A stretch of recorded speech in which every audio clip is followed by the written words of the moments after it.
Hello, नमस्कार सभी को। और आज बात करते हैं क्लास 12 फिजिक्स की जो सीरीज चल रही है उसी के क्रम में इलेक्ट्रोस्टैटिक्स का सबसे important topic Gauss law. Paper में बहुत बार आया हुआ है, तो इसको थोड़ा सा ध्यान से समझेंगे।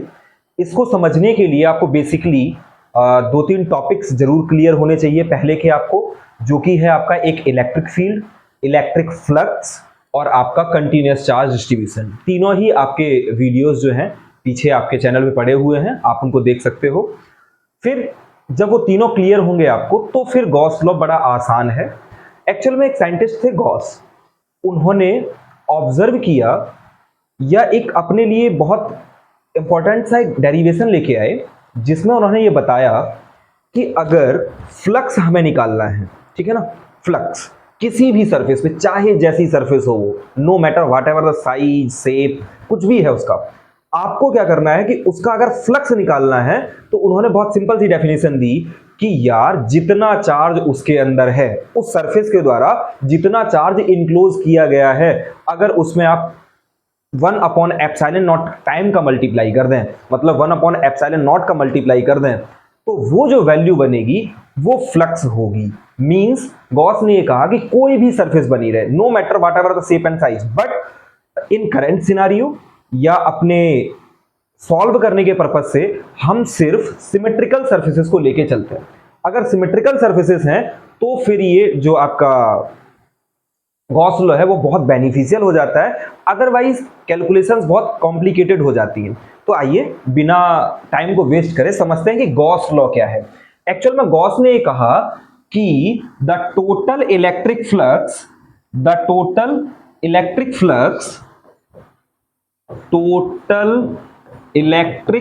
इलेक्ट्रिक फ्लक्स को मैंने पिछले वीडियो में आपको समझाया हुआ है, आप वहां से देख सकते हो। Total electric flux through a surface, total electric flux through a surface, कोई भी क्लोज्ड सरफेस होनी चाहिए, ये भी आप गौर करोगे। और एक्चुअल में गॉसियन सरफेस जो होती हैं वो इमेजिनरी सरफेसेस होती हैं। मतलब ऐसे समझो कि जैसे अगर यहां एक चार्ज है, ये चार्ज को एक इमेजिनरी गॉसियन सरफेस से हमने इनक्लोज किया। अब इस इमेजिनरी गॉसियन सरफेस के कारण हम अगर एक चीज गौर करो, अगर आप इन्होंने जो चीज को ऑब्जर्व किया तो उसको अगर ध्यान दें हम लोग, तो सेंटर से ये जो आर डिस्टेंस है ये थ्रू आउट क्या है, सेम है। तो इलेक्ट्रिक फील्ड क्या होगी इस पूरे और जो आउटर बाउंड्री सर्कमफेरेंस है इस पे सेम होगी। पर चूंकि एक अगर स्फेयर मान लें इसको, हम क्यों स्फेयर मान लें, क्योंकि कोई भी चार्ज है उसके कारण जो उसकी फील्ड लाइंस होती हैं वो एक स्फेरिकल फॉर्म में आती हैं। ऐसा मैंने आपको समझाया है कि ऐसे सोचो कि अगर कोई एक कैक्टस की बॉल हो, कैक्टस होता है ना एक पौधा, उसकी एक गोल स्फेरिकल बॉल हो, तो उसके आसपास जो उसके सीलियर जो नुकीले पार्ट निकल रहे हैं वो इलेक्ट्रिक फील्ड लाइन से और बहुत दूर तक जा रहे हैं, वो इलेक्ट्रिक फील्ड लाइन को शो करते हैं। तो थोड़ा इलेक्ट्रिक फील्ड लाइन वाला थोड़ा अपना फील आ जाएगा। अब ऐसा अगर ये स्फेयर होता तो ये आर तो चारों डायरेक्शन में सेम है ना, तो ये जो आउटर बाउंड्री है इस पे इलेक्ट्रिक फील्ड का जो मैग्नीट्यूड होता है, इलेक्ट्रिक फील्ड की जो वैल्यू होती है वो क्या होती है, सेम होती है। अब क्या लिखा उन्होंने कि total electric flux through a surface is 1/ε0 times the charge enclosed by the surface, मतलब उस सरफेस के द्वारा जितना चार्ज इनक्लोज किया गया होगा वो उसके बराबर होगा। अब अगर हम लोग गौर करें तो इधर कितना चार्ज है, अगर आप गौर करें इस सरफेस के अंदर कितना चार्ज है, क्यू आर रेडियस की गॉसियन सरफेस है अपनी। अगर हम और चीजें गौर करें, अगर आप गौर करो तो इस चार्ज के कारण इलेक्ट्रिक फील्ड लाइंस बाहर को निकल रही होंगी या अंदर को आ रही होंगी। अगर ये नेगेटिव होता, क्योंकि हम लोगों ने पॉजिटिव लिया है, तो पॉजिटिव चार्ज के कारण फील्ड लाइंस कहां को निकलती है, बाहर को। ऐसा लगता है पॉजिटिव चार्ज एक्सपेंड करता है, मैंने आपको बताया पॉजिटिव चार्ज क्या लगता है कि वो एक्सपेंड कर रहा है, मतलब फील्ड लाइंस बाहर को निकल रही हैं। तो इधर अपनी कोई डायरेक्शन होगी इलेक्ट्रिक फील्ड की, इधर क्या होगी डायरेक्शन अपनी इलेक्ट्रिक फील्ड की।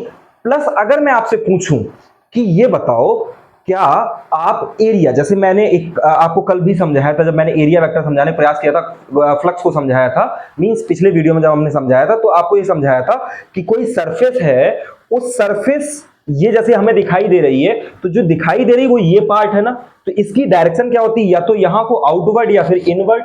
इस तरफ से देखो, आप चाहे इस तरफ से देखो, तो ये आउटवर्ड हो गई, ये क्या हो गई आपकी आउटवर्ड हो गई। तो किसी भी सरफेस का जो डायरेक्शन होती है, किसी भी सरफेस की डायरेक्शन होती है वो उसके परपेंडिकुलर होती है। ऐसे ही इनका अगर हमें परपेंडिकुलर निकालना है तो इन पे क्या निकालना पड़ेगा, टेंजेंट ड्रॉ करेंगे, टेंजेंट पे एक नॉर्मल ड्रॉ होगा, और वो नॉर्मल हमेशा जैसे इलेक्ट्रिक फील्ड जा रही है उसी के हिसाब से होगा, जैसे इलेक्ट्रिक फील्ड जा रही उसी के अलोंग क्या होगा, अपना एक एरिया वेक्टर होगा। तो अगर हम इसी को लिख दें कि यहां कहीं एक एरिया वेक्टर भी होगा।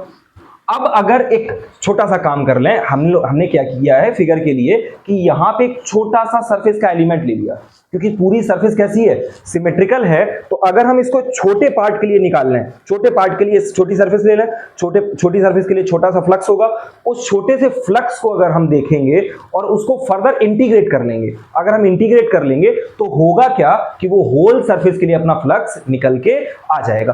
तो अब अगर हम गौर करें, इसी फिगर को हम अगले पेज पे ले लेते हैं और इसको देखते हैं। अगर हम तो इसी फिगर से अगर हम चाहें तो इसको वेरीफाई कर सकते हैं। वेरीफाई कभी कभी इसी को लिखा जाता है कि इसका हम प्रूफ लिख सकते हैं। प्रूफ कैसे होगा उस चीज को समझते हैं। प्रूफ तो नहीं कहेंगे, बट एक्चुअल में इसको, ये एक स्टेटमेंट था जिसको प्रूफ तो नहीं कह सकते, लेकिन ये वेरीफाई हो जाता है, आपका वेरीफाई हो जाएगा और ये निकल के आएगा कि जो वैल्यू है फाई की, वो जो ये स्टेटमेंट दिया हुआ है इसके अकॉर्डिंग स्टेटमेंट के अकॉर्डिंग होता क्या है कि phi is equals to Q upon epsilon not. Phi, ये स्टेटमेंट क्या दिया गया, phi equals to Q upon epsilon not, जो किसने दिया था, आपके गॉस साहब ने दिया था। अब अगर इसको हम वेरीफाई करेंगे तो क्या होगा कि अगर मैं आपसे पूछूं कि भाई flux by definition of electric flux, हमें क्या पता है इलेक्ट्रिक फ्लक्स की डेफिनेशन ऑफ इलेक्ट्रिक फ्लक्स से हमें ये पता है, डेफिनेशन ऑफ इलेक्ट्रिक फ्लक्स की जो डेफिनेशन उसके हिसाब से हमें पता है कि फाई इज इक्वल्स टू होता है closed surface integral of electric field dot ds, ये बताया गया था। अब या dA, मैंने पिछला जो आपको समझाया था उसमें क्या समझाया था, dA लिखा था, तो आप इसको dA लिख सकते हो अगर छोटा लिखना है, या इस ऐसे नहीं तो आपने ऐसे समझा था, by definition of electric flux जो फाई होगा वो बराबर होगा E इंटू ए के। और ये भी इनका क्या होता है, डॉट प्रोडक्ट होता है, तो ये E A cos थीटा होता है। पर फर्दर अगर इनको हम लिखते हैं, cos थीटा की वैल्यू क्या होती है कि E और A एक ही डायरेक्शन में है, तो ये cos थीटा की वैल्यू आपकी 0 आती है और cos 0 की वैल्यू 1 होती है, तो ये आपका आ जाता है E इंटू ए। इसी को लिखा जाता है E A cos थीटा, और ऐसे लिख सकते हैं आप कि ये वैल्यू फर्दर रह सिर्फ जाती है E इंटू ए रह जाती है ये वैल्यू। लेकिन अब हमने आपसे क्या कहा कि हमने लिया है बहुत छोटा सा सरफेस का एलिमेंट लिया है, तो इसके कारण क्या होगा, बहुत छोटा सा फ्लक्स होगा जिसको हम कहेंगे for small flux D phi. अगर हम कहें for small flux D phi की बात करें, फ्लक्स डी फाई की बात करें, तो इसकी वैल्यू हो जाएगी अपनी E into D A. E into क्या हो जाएगा, डी ए। फर्दर अगर हम इनको इंटीग्रेट कर लेंगे, तो हमारी वैल्यू आ जाएगी। तो ऑन इंटीग्रेटिंग क्या निकल के आएगा, ऑन इंटीग्रेटिंग अगर हम बात करें तो इंटीग्रेशन सिंपल सा सबको आता है इतना कि डी फाई का इंटीग्रेशन हो जाएगा अपना फाई, और इसका इंटीग्रेशन आ जाएगा integration of E dot D A, और वो भी कौन सा, क्लोज्ड सरफेस है, तो क्लोज्ड सरफेस इंटीग्रल लिख लिया। अब अगर मैं आपसे बात करूं कि इलेक्ट्रिक फील्ड की वैल्यू की बात करें, तो मैंने अभी आपको समझाया क्या था कि Q के कारण जो R डिस्टेंस होगी, इक्विडिस्टेंट है। इक्विडिस्टेंस चूंकि इलेक्ट्रिक फील्ड की जो फॉर्मूला है उसमें क्या है कि Q upon R square, R पे डिपेंड करती है। R अगर हर जगह सेम है तो इलेक्ट्रिक फील्ड हर जगह क्या होगी, सेम है। अगर इलेक्ट्रिक फील्ड हर जगह सेम है तो उसको हम क्या कर लेंगे, बाहर कर लेंगे। तो phi is equals to value बनेगी अपनी E को ऐसे लिखेंगे, और एरिया वेक्टर पूरा टोटल आपको सरफेस एरिया चाहिए। अब सरफेस एरिया ऑफ स्फीयर क्या होता है, सरफेस एरिया ऑफ स्फीयर होता है 4 pi r square. Surface area of sphere क्या होता है, 4 पाई r स्क्वायर। अब अगर मैं आपसे कहूं कि अब ये बताओ, अगर मैं आपसे पूछूं कि इलेक्ट्रिक फील्ड की वैल्यू क्या होती है, तो आपको पता है कि इलेक्ट्रिक फील्ड का फॉर्मूला क्या होता है, E equals to K Q1 Q2 upon R square या 1 अपॉन 4 पाई एप्सिलॉन नॉट। इसी को क्या लिखेंगे, E को जब वैल्यू लिखेंगे तो ये आ जाएगी 1 upon 4 pi epsilon not into 4 pi R R square आएगा या नहीं आएगा। और इधर साथ में क्या होता है, Q upon R square, Q upon क्या आर स्क्वायर, 4 पाई से 4 पाई कट जाएगा, आर स्क्वायर से आर स्क्वायर कट जाएगा, जो बचेगा वो सिर्फ क्या बचेगा, फाई इज इक्वल्स टू सिर्फ फॉर्मूला बचेगा Q upon epsilon not. Phi बराबर फॉर्मूला क्या बचेगा, क्यू अपॉन एप्सिलॉन नॉट। इसको अगर आप वेरीफाई फिर से करते हैं, एक बार फिर से समझते हैं कि हुआ क्या क्या किया हमने कि एक फिगर लिया जिसमें एक स्फेरिकल गॉसियन सरफेस थी, उसमें अंदर एक चार्ज Q था, Q चार्ज से हमने एक छोटा सा सरफेस एलिमेंट लिया, उस सरफेस एलिमेंट के कारण एक छोटा सा फ्लक्स निकाला, वो छोटा सा फ्लक्स अपना d phi equals to E into dA हुआ, उसको इंटीग्रेट किया तो phi equals to integral of E into dA आया। अब E इंटू क्या आएगा 4 पाई आर स्क्वायर, लेकिन पॉइंट चार्ज है ये, इस चार्ज के कारण इलेक्ट्रिक फील्ड की वैल्यू होती है Q upon 4 pi epsilon not R square, और सरफेस एरिया अपनी 4 पाई आर स्क्वायर थी, 4 पाई से 4 पाई कटा, आर स्क्वायर से आर स्क्वायर कटा, phi equals to Q upon epsilon not आया, जो कि स्टेटमेंट किसका था, गॉस थ्योरम का था। ऐसे ही फर्दर हम और कितनी ही चीजों के लिए इनकी वैल्यू को जब वेरीफाई करेंगे तो वेरीफाई हो जाएगी। तो गॉस थ्योरम के लिए आपको इतनी चीजें पता होनी चाहिए। प्लस गॉस थ्योरम कहां कहां एप्लीकेबल है, अगर इसकी बात करी जाए तो ये हर सरफेस के लिए एप्लीकेबल है। प्लस ये आपकी हेल्प करती है इलेक्ट्रिक फील्ड को निकालने में। इसकी सहायता से हम क्या कर लेते हैं, गॉस लॉ जो है इसकी सहायता से हम लोग वैल्यू निकाल लेते हैं किसी भी इलेक्ट्रिक फील्ड की। बहुत कॉम्प्लेक्स अगर चीजें हैं तब भी हम लोग क्या निकाल सकते हैं, इलेक्ट्रिक फील्ड की वैल्यू निकाल सकते हैं। जनरली अपने यूज में 12th क्लास के यूज में हम लोग सिमेट्रिकल सर्फेसेस के लिए ही निकालते हैं, और जो एप्लीकेशंस होंगे अभी आगे फर्दर आपको वीडियोस मिलेंगे जिनमें जो कि एप्लीकेशंस होंगे गॉस थ्योरम के, उसमें हम लोग सिर्फ सिमेट्रिकल सर्फेसेस के लिए निकालेंगे और वो इनफाइनाइट लेंथ की होंगी, तो उनको फर्दर हम लोग करेंगे। लेकिन हम लोग अब जानते हैं सिग्निफिकेंस ऑफ गॉस लॉ। अगर सिग्निफिकेंस या important points regarding Gauss law की बात करें तो आप इनको नोट डाउन कर सकते हो। मैं हट गया क्योंकि आपको दिखाई दे जाए पूरा, तो लिखा हुआ है आपका important points regarding Gauss law. तो Gauss law is true for any closed surface irrespective of its shape, कि उसकी शेप चाहे जो बनी रहे उससे कोई दिक्कत नहीं है, बट गॉस लॉ वैलिड होता है और उसकी वैल्यू वही क्यू अपॉन एप्सिलॉन नॉट हर जगह वैलिड पाई जाएगी।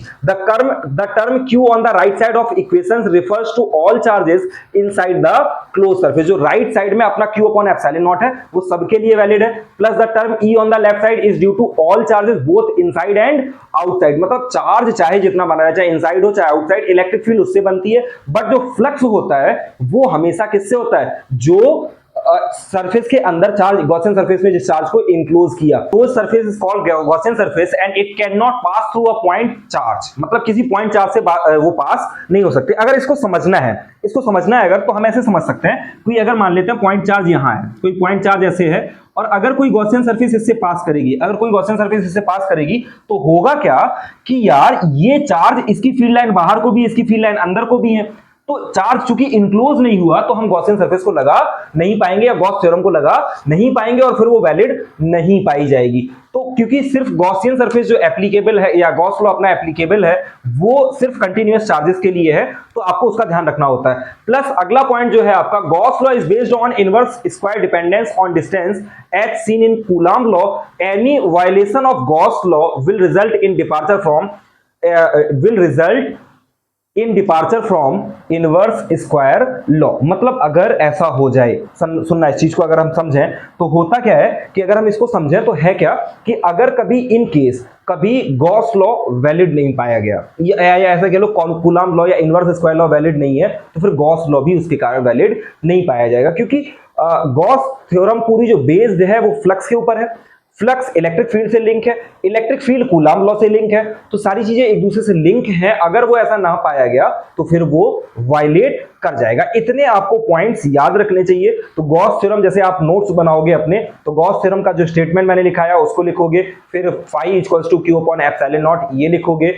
और अगर फ्लक्स की आपसे पूछी जाए कि भाई यूनिट बताओ फ्लक्स की, अगर आपसे कहा जाए कि फ्लक्स की यूनिट बताओ, तो फ्लक्स की यूनिट क्या होगी उसको आप निकालने का अगर प्रयास करो तो मुझे एक कमेंट करना सभी लोग कि फ्लक्स की यूनिट क्या होगी। यहां चार्ज है, एप्सिलॉन नॉट की यूनिट हमें पता है क्या होती है, कूलॉम स्क्वायर पर न्यूटन मीटर स्क्वायर, और ये क्या होता है अपना कूलॉम। कूलॉम से कूलॉम कटेगा, फिर ऊपर जाएंगी ये वैल्यू, क्या आएगा एक कमेंट जरूर करना छोटा सा, और ट्राई करना सभी लोग आप लोग कि इसकी वैल्यू क्या आएगी, उसको अपने नोट्स में जरूर लिखना। उसके बाद इनका एक प्रूफ होता है, इसी को कहा जाता है derivation of proof of Gauss theorem, और इसको आपको आना चाहिए। इसमें कुछ नहीं किया मैंने कि एक पॉइंट चार्ज लिया, उस सरफेस से इंक्लोज रहा, और प्लस एक डेरिवेशन निकल के आया जो वेरीफाई कर रहा था आपका गॉस लॉ को, phi equals to q upon epsilon not.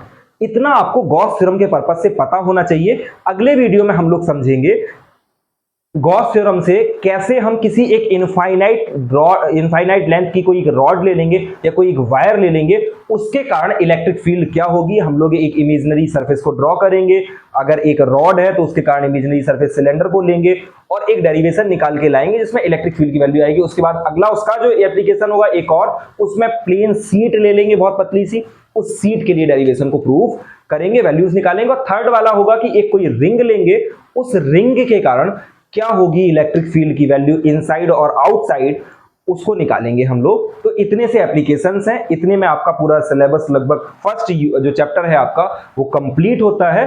तो अभी 2-3 वीडियो आपके जो आएंगे उनमें हमें ये करना है, प्लस एक मिसलेनियस वीडियो मैं आपको दूंगा इसी चैप्टर का, जिसमें आपको जो छोटे टॉपिक्स हैं, कुछ छोटे छोटे टॉपिक्स मैं चाहता हूं कि मैं उनको भी आपको बताऊं, तो उनको मैं उसमें बताऊंगा। प्लस न्यूमेरिकल्स पे एक घंटे का वीडियो आएगा, तो जिसका इंटरेस्ट होगा वो ही देखेगा, उसको मुझे मालूम है। तो जिसको भी न्यूमेरिकल्स करने होंगे वो वाला वीडियो हम लोग देखेंगे, उसमें बहुत सारे न्यूमेरिकल्स हम लोग सॉल्व करेंगे, तो वो चैप्टर के एंड में आएगा, ठीक है ना। तब तक पढ़ते रहिए और मेहनत करते रहिए। जहां ना समझ में आए वहां कमेंट करिए, मुझे बताइए, मैं आपको बताने का पूरा प्रयास करूंगा।